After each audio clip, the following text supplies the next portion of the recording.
This is Bernie and Mist in the morning with a good friend of mine, Jeff Bollinger. He's out in Redondo Beach, California. Jeff, how you doing this morning? Doing great, Bernie. I've had my coffee already. Well, I've gone through just a little bit myself, too. You've actually gone through a lot. Thanks, Mist. I'm glad you're here with me. Well, Jeff, you're a family friend of mine. Grew up with my older brother. Not oldest, but older. You guys ran around a lot together, and you just kind of disappeared out of my childhood after introducing me to that little skeleton in the closet, or maybe it was a monster, right? Greenie. Greenie. Yeah. Well, you've got a book out from the life after you left Emporia. It's called The Drumm Farm Stories. One of the first books I've read since I graduated high school, and I'm going to be honest with you here and tell you that's like 30 plus years ago. I just never have taken the time to really sit down and read a book. And you sent me a copy of your book when you first got done with it, and I couldn't put it down, Jeff. I read it cover to cover. But Bernie, that's one of the highest compliments a writer can have, is someone to say something like that, and hopefully it makes you want to read more books. Actually, it does, and my girlfriend's a big book reader, so it's not like I don't have plenty around. I do live a fairly busy lifestyle, and I don't have a lot of time to sit down and read a book, but I couldn't put yours down. I had to read it I'd sit down, leave the TV off, and read your book. Very interesting material in there, and it's all about your life out there on the farm. Right. When I went to Drumm Farm, I was thrown into a different world. 12 years old, and I had to go to court. Mrs. Hayes, the local truant officer, and Judge Dick was the judge, and they thought that would be a better place for me, and as it turned out, it probably was. I was getting into quite a bit of trouble, and they finally got me on truancy, which wasn't the worst thing I ever did. But the book is the backstory of how the kids dealt with everyday life out there, how they thought, what they did for pleasure. A lot of it is humorous, how the pecking order worked. Everything you read, or not everything, but most articles and books about boys' homes like Drumm Farm are sugar-coated, make the places look so great. And don't get me wrong, the places are great. Drumm Farm did a lot of good for a lot of boys. Well, but there is a backstory. To let some people know, this is a work farm that you're on.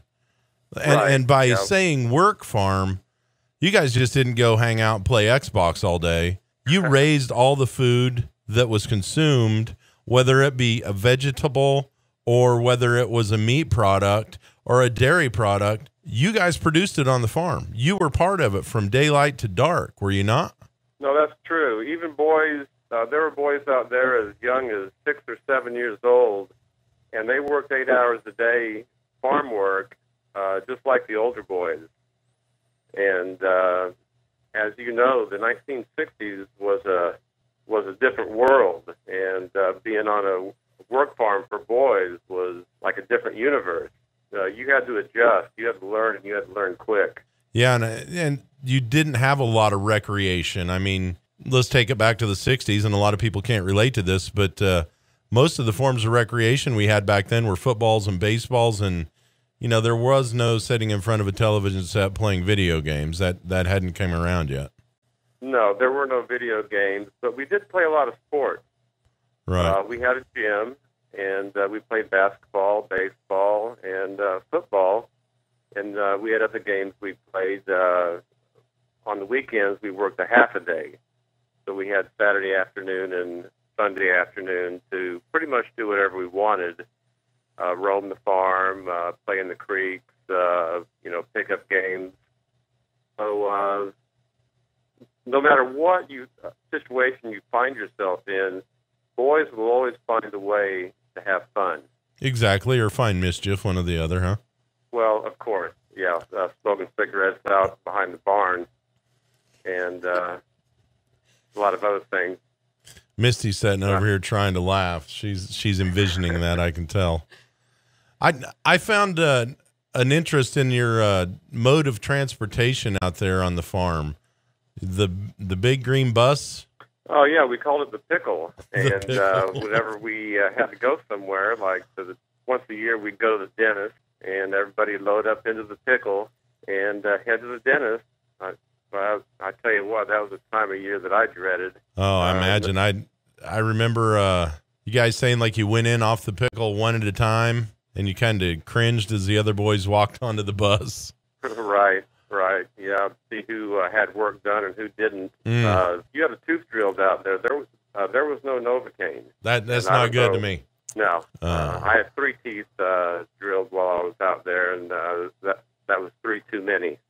As far as animals on the farm, you had cattle, chickens, and hogs? Yeah, those were the 3 basics. There were a couple of horses that we were allowed to ride on the weekends if you could catch them. Yeah. They weren't really well broke is what you're trying to say, huh? Exactly. And there were turkeys also as projects. But the animals that we butchered for our food were the chickens and the pigs or hogs and the cattle, the calves. And we had sheep too. And we didn't eat the sheep. Once again, you guys raised the animals and then actually took part in the processing of them as well. Oh, yes. We did everything. So it's not like you just went to the store every week and got a load of groceries and came back to the farm. No. I know that sometimes we would get donations along with roadkill from the rangers. We would butcher deer sometime, and I think one time for sure we had a bear. But other than cold cereal, I'm not sure where that came from. We grew everything there. Awesome. And raised everything there. Well, that part would probably be a good life experience for a lot of kids nowadays. Some of the others that you experienced out there seemed a little on the harsh side in the book. Well, it made a man of you. I could just say that. Right. You learned what the repercussions would be if you got out of line. Sometimes you were made an example of, and sometimes you were just marked as an instigator, and they watched you a lot closer, and I think I was one of those. You think you might have been picked out? Well, I don't think, I know. but I'm not saying it wasn't my fault. You know, it was my fault. They didn't tolerate a lot of mischief, or you just couldn't get out of line without suffering the consequence. Well, the book's very interesting, and I suppose if somebody was a good reader, it'd be a half a day read or something. It took me, I think I did it in about 3 evenings in my spare time. It's a good reading book. It keeps you, wanting to know what's going to happen next, which any good author does. And you did an awesome job of that. And I'm proud to say that that's the first book I've read in 30 years. Well, thank you, Bernie. I appreciate the compliment, and I just hope that everyone else enjoys it as much as you did. Well, I hope they will, and I think they will. Drumm Farms. Who's your producer on this? Oh, Camden House. I want to thank Camden House for picking up the book. They have put it out for me and are going to help me promote it. Drumm Farm is with 2 M's. Right now it's available on my site, my website. You can get it at drummfarm.com, or Drumm Farm Stories will also lead you to the site. And it's available as an ebook on Amazon and Barnes & Noble, and Camden House is in the process as we speak of getting the hard copies out to Barnes & Noble and Amazon. So it's available right now. Well, that's awesome, Jeff. I'm glad I got a copy. I have shared it with a couple friends and let them read it just because I thought it was such a good book. I'm proud to say I know you as an author and as a friend, and I'm looking forward to a trip out to visit you someday. Well, I can't wait. I did venture to Florida this year, so California is in my my reach. Well, I got to tell you that Emporia is a great town. My early childhood, I went to Maynard Grade School. Maynard University, by the way. That's what I named it when I got through it. It's my alma mater, Maynard U. Oh, right. Well, that's about as far as I got. The rest of my education came on the farm, but I'll never forget Mr. Ridgway, Martin Ridgway. Used to read his Hardy Boy books in class, and he really did a good job, got me started reading. I got to take my hat off to him. And his wife was the principal when I was at Maynard. Pardon me? His wife was the principal when I went through Maynard. Oh, really? First female principal I think they ever had at the school, but yes, ironically enough, Martin's wife. Well, I remember most all of my teachers at Maynard. It was a really great experience. It was a great school, and I still remember all mine, and I see several of mine on a regular basis. So Well, I also want to thank you, Bernie Toso and Missy at KISS 103.1 for giving me an opportunity to plug my book a little bit. And I listen to you guys on the internet.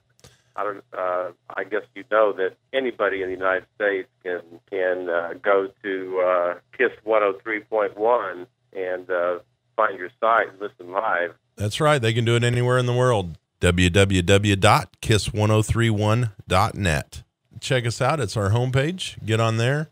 There's a listen live button up in the corner, and you click it. We're on Central Time, 6 a.m. to 10 a.m. Monday through Friday. So it's a fun time. We try and make it a humorous yet informative morning show. Misty stays on me. I not only hear new music, which I don't really hear too often unless I listen to your show, but what I love is the way you two interact. It's a very entertaining show, so I get a lot of enjoyment out of that too. Well, and it brings back a lot of memories from Emporia also. Maybe one of these days we can get a video camera in here and you can really see how we interact. Yeah, because Bernie wears pink leopard skin. Oh, missed. all Quit that. the time. She's just trying to give you a bad visual there. We did a story yesterday on Megan's, leggings for men, and now she thinks I need to wear some Megan's. So she's going to, I told her if she bought me a pair of pink leopard skin Megan's, she could bring them to work. I'd put them on in the men's room and I'd wear them into the studio. But when I left, they were coming off just so I could tell her that I wore them at work. Well, I was listening to the show the other morning and you were talking about, what is it, little boo-boo or who's the little girl? Honey boo-boo child. Yeah. Well, I just laughed and laughed when you guys were talking about that, and I've never seen the show. Well, don't waste a whole lot of time because it's not really good adult television. Yeah. But her father, as of today, I think he was possibly suffering a heart attack or something. He's dressed up as a Santa Claus or something. We did a little segment on him today, but I don't remember what it was. So Quite Santa a deal. Claus having a heart attack on the show. That's great. Oh. Honey boo-boo child. Oh. Well, man, I really appreciate the time with you, Jeff, and we'll get this wrapped up and get it out to you. All right, I appreciate it, Bernie, and nice talking to you, Missy. Yeah. And I look forward to listening to you guys more often in the morning. We're here for you. We'll do whatever you need. Let's get that book out there and get a lot of copies sold. Great, I appreciate it. I think we've covered pretty much everything. I miss you guys. Big shout out to everybody in Emporia. Well, buddy, I'll talk to you later. We'll get this in, get it cleaned up, and we'll get you a copy out there. All right, thanks a million, Bernie. Hey, you bet, And, Jeff.